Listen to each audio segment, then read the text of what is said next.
This presentation is going to cover commas and semicolons. I know some of you are pretty familiar with them, but however, I wanted to go over this presentation. Again, just like the parallelism, this is also put on as a PowerPoint, and you can read the comments I have there, or you can just watch this video, whatever you feel more comfortable with.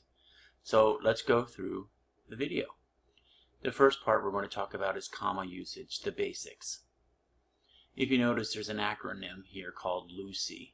These are the 4 ways in which we can use a comma. L stands for list, U stands for unnecessary phrases, C stands for combining sentences with coordinating junctions.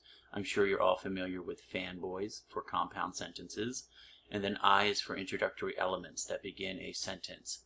So here is LUCY. Let's go through LUCI together one by one.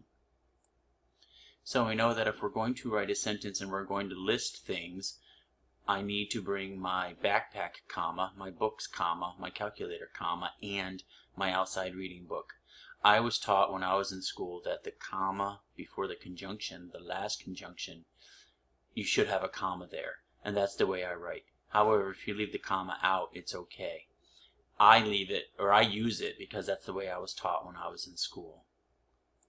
So again, the rule is place a comma after every item in the list, but this last comma before the conjunction and is called the Oxford comma. It's not necessary, but again, I use it because that's the way I was taught.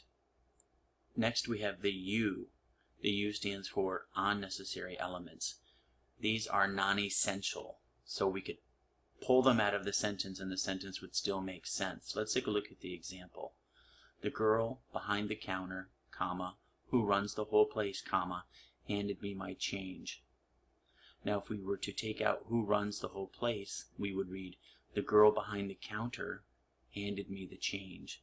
We know that who runs the whole place is just extra information. It's unnecessary. Therefore, we could just put commas around it. Next, take a look here. However. Usually with however, we will have a semicolon. I'm sure that's what you're used to. However, this is not being used as a conjunctive adverb, as we will see later. But let's just take a look here. If you work hard, comma, however, comma, you might just succeed. If we take the however out, let's read it. If you work hard, you might just succeed. So here the however is non-essential to the sentence. It's not necessary. It's unnecessary. To me, I call this an interrupter. It's interrupting the flow of the sentence. But if you want to remember it as unnecessary element, perfect. Again, if you can take it out, it's unnecessary, so you should put commas around it. Take a look here. Again, comma, comma, comma, comma. We put them around. We could take this phrase out, and we could take out the word however, and they would still make sense. Look at these commas. I like to refer to them as scissors. C for comma, C for cut. We could cut them out. Let's look at this example of the scissors being used as commas. Joe, comma, the guy who lives down the street, comma, gave me this rod and reel. So let's go ahead and cut it out. Cut this section out, this phrase, this clause, excuse me. Joe gave me this rod and reel. So that makes perfect sense, but if you want to give extra information, then you're telling us where Joe lives. Again, it's non-essential, it's unnecessary, so we could just cut that phrase out and not really lose the meaning of the sentence. Next, let's talk about the C in LUCY. C for combining sentences.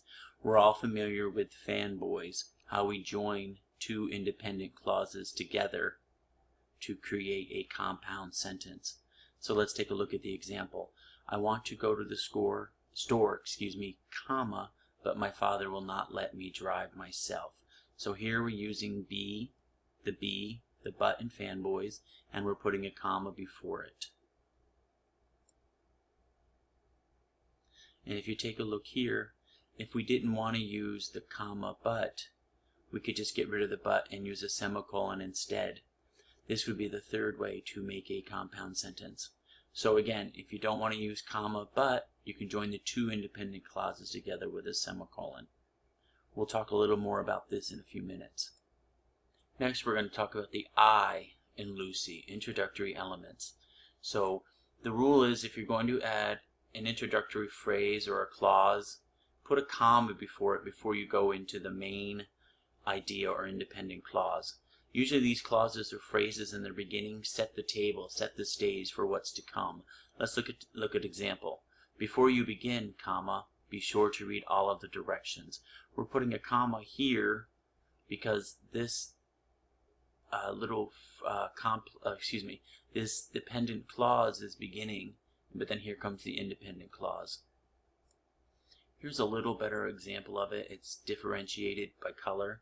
So before you begin, comma, which is the introductory clause, and then we have be sure to read all of the directions. We have the main clause or the independent clause because it can stand alone. Now we're going to switch gears. We're going to leave commas and we're going to go into semicolons. Semicolons connect. If this were an independent clause, semicolon and then another independent clause. Let's take a look at some examples. So semicolons connect related sentences. Let's take a look. Here's the example. I shouldn't be driving, semicolon. I haven't slept in 2 days. The big thing to notice here is we have an independent clause, semicolon, independent clause. So be sure if you're going to use a semicolon that you have 2 independent clauses to join them together. Another way that we can use a semicolon is by using a conjunctive adverb. I'll show you an example, but suppose we did not want to just use a semicolon by itself. We can now join the 2 independent clauses together by using one of these conjunctive adverbs. So let's take a look at some examples. Let's take a look at the first example. Steve loves to dance, semicolon, conjunctive adverb, which is however, comma, he is not a good dancer. Again, we have an independent clause, the conjunctive adverb now, not just a semicolon. We've added a conjunctive adverb, and then we have another independent clause. So if you don't want to just use the semicolon, which you could have here, you could have written, Steve loves to dance, semicolon, he is not a good dancer. But they chose to use however to add the clarification to the sentence. So again, you can use however, comma, or get rid of it and just use the semicolon.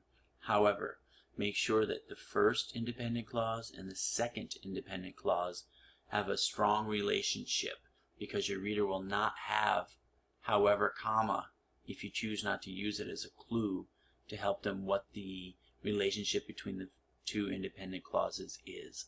So one more, let's take a look at this one. I drank a lot of water, semicolon, therefore, comma, I have to use the little girl's room. Again, independent clause, and we're joining together with a semicolon, a conjunctive adverb, and a comma. And this is the second way to make a compound sentence. Remember, there are 3 ways to make a compound sentence. The first way is, comma, fanboys. The second way is, semicolon, conjunctive adverb, comma. And then the third way to make a compound sentence is just to use a semicolon to join the 2 independent clauses. So I hope this helps everyone. I'm pretty sure you're all familiar with this anyway. If not, watch the video again, text or email me if you need help. Thanks, bye.